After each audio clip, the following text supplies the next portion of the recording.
Solve the equation below. Which of the following is true? Okay, so this is a linear equation. I'm going to start by distributing this -5.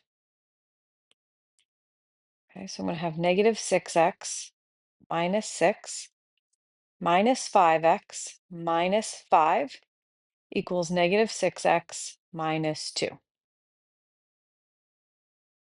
I can combine like terms on the left. -6x minus 5x is -11x, and -6 minus 5 is -11.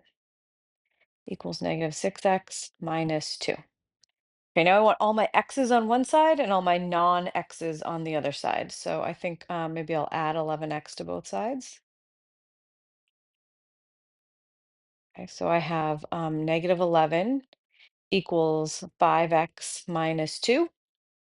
I'm going to add 2 to both sides. So I have -9 equals 5x. So x is -9 fifths.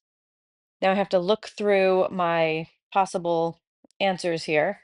And A and B both say there's exactly one solution, and C and D say there are exactly two solutions. But I have found one solution, so I can eliminate C and D right off the bat.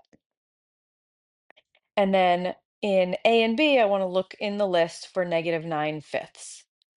And I see it in A, it's right here, -9 fifths. And so that is the answer.